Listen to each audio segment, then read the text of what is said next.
Good evening, aspirants. Welcome to the Civilspedia's daily question analysis brought to you by Shankar IAS Academy.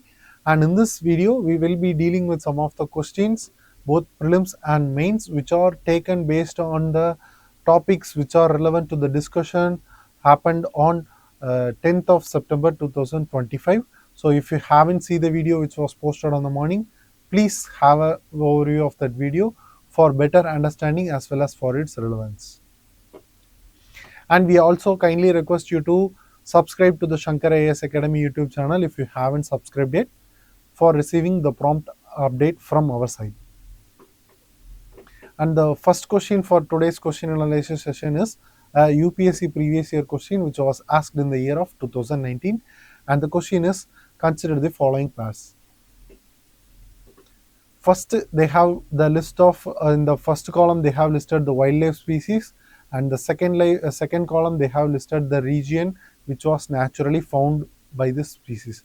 And the first species is blue-finned maksheer, and the stated naturally found region was Kaveri River, and the second species was Irrawaddy dolphin, and the naturally found region was Chambal River, and the third species is rusty spotted cat, and the associated natural region is Eastern Ghats. Which of the pairs given above are correctly matched? And in this statement or in this question, they have asked about the correctly matched pairs. And the first pair or the first species is bluefin maksheer, which is a type of fish that is endemic to the southern region of India. And this maksheer species is very important for UPSC prelims because there is two question asked this in this regard, that this is the one question that was asked in the year of 2019, but there is another question regarding the golden maksheer which was asked in the year of 2022. So we need to have a better understanding over this species. They are increasingly asking the species in news, and species which are very different in nature. So we need to note that. And with respect to this question, the first statement was correct because it is endemic to river Kaveri.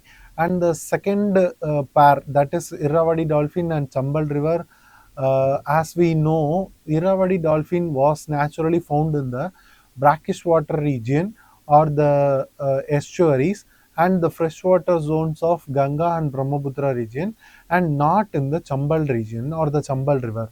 So the Irrawaddy dolphin associated with the natural region of Chambal river is an incorrect pair. By eliminating the second pair, as we know that the Irrawaddy dolphin is not a correct pair with the naturally found zone of Chambal river. By eliminating that, we can easily arrive at the answer that 1 and 3 will be the correct answer, that 1 and 3 are the correct match. The rusty spotted cat, and with by checking the rusty spotted cat, it is endemic to southern zone, and it has been found in the Western Ghats as well as Eastern Ghats, and it also been found in the central plateau of the Indian territory. So the third pair is also correct. So the correct answer will be C. 1 and 3 is correct answer. Moving to the next question. The next question is with reference to the Unified Pension Scheme. Effective from 1st April 2025, consider the following statements. First statement is the scheme operates under the National Pension System framework regulated by the Pension Fund Regulatory and Development Authority, that is PFRDA. And the second statement, both the employees and the government contributes 10% of their basic pay and the plus dearness allowance, with an additional estimated 8.5 contributed by the government to a common pool corpus. And the third statement, the employee with 25 years of qualifying service is entitled to an assured pension equal to 50% of last 12 months average basic pay superannuation. And the fourth statement, the scheme provides a minimum guaranteed payout of rupees 10,000 per month after at least 10 years of service. Which of the statement given above are correct?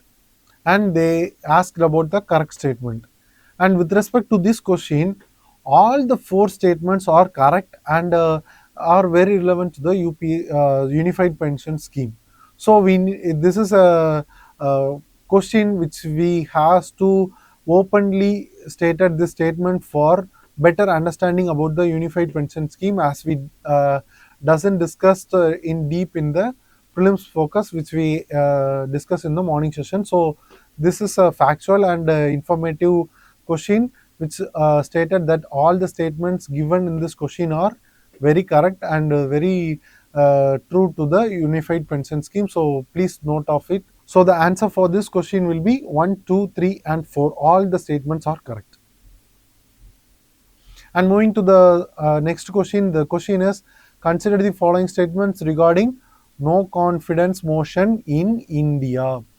First statement, a no confidence motion is passed only if it secures an absolute majority of total membership of the Lok Sabha. The second statement, a no confidence motion can be moved only in the Lok Sabha and its admissibility requires the support of at least 50 members at the notice stage. Which of the four above statements given above is are correct? And in this question also they have asked about the correct statement. With respect to the first statement, the no confidence motion is passed only if it secures an absolute majority is an incorrect statement, because it is not passed by the absolute majority. It has been deemed to be passed only on the simple majority, and it needs to be a simple majority and it needs to be passed only in the Lok Sabha. So the first statement was incorrect. So we can easily eliminate the option A and option B. And we have to decide whether the second statement is correct or not. So the second statement, no confidence motion can be moved only in Lok Sabha, is a correct statement. The first part of the second statement was correct, because it can be moved only in the Lok Sabha, as the Rajya Sabha is a permanent house of the parliament and cannot be come under the dissolution. So the first statement was correct. The first part of the second statement was correct, and its admissibility requires at least 50 members for its admission into the Lok Sabha before the introduction at the notice stage is a correct statement, and the second part is also correct. So the correct answer for this question will be option B. 2 only is the correct answer. Moving to the next question, the question is with reference to the Himalayan black bear in India. Consider the following statements. First statement, unlike most bear species, the Himalayan black bear is entirely carnivorous in the wild. And the second statement, it is listed under Schedule 1 of the Wildlife Protection Act of 1972 and is globally classified as vulnerable. Globally is also important by the IUCN. Which of the above is are correct? In these two statements, the first statement was incorrect because it is not entirely a carnivorous species. As we discussed in the morning session, it is majorly an omnivorous species and it is occasionally into predation. So it is not entirely carnivorous in wild. So the first statement was incorrect. And the second statement was correct because it has been listed under the Schedule 1, which gives the highest conservation status in Indian environment to a species under the Wildlife Protection Act of 1972, and it has been also accorded globally the vulnerable status according to the IUCN data list. So the second statement was correct, and the answer for the question will be option B. 2 only is the correct answer. Moving to the mains practice question, and the question is, in the backdrop of the weakening Western led global order, discuss the role of ancient civilizations such as India and Iran in shaping a multipolar world? How can their partnership contribute to South-South cooperation, energy security, and regional stability? So with this question, we have to address that. We have to have a quick, brief intro about the weakening Western-led global order by stating various reasons for the weakening of this Western-led global order, such as the emergence of regional powers and the financial initiatives taken by various other multilateral organizations, and the introduction of various blocks in the regional level is also the weakening factor for the Western-led global order to get weakened. And we also has to have a brief note about the role of ancient civilizations and its historical ties between both the nations of India and Iran in a comprehensive manner and a quick bite manner. And the prominence of India-Iran relationship in the multipolar world need to be given in a short and crisp manner.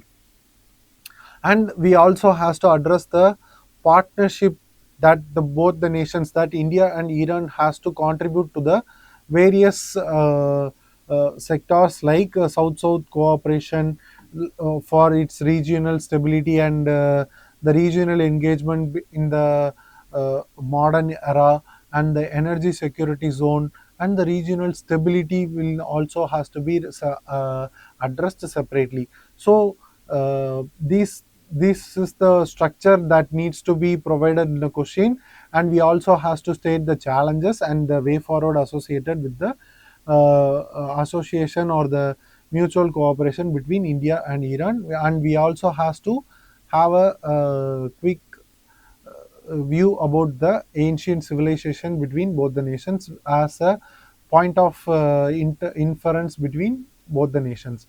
So have this question and please make answers with the point of view, and post it in the comment section. We will have a evaluate the question and have the feedback in the comment section itself. Hope you guys like the video. Please share your positive comments in the comment section and share the video to your friends. And if you haven't subscribed to the channel yet, please subscribe to the channel and stay in touch with us. Have a good day.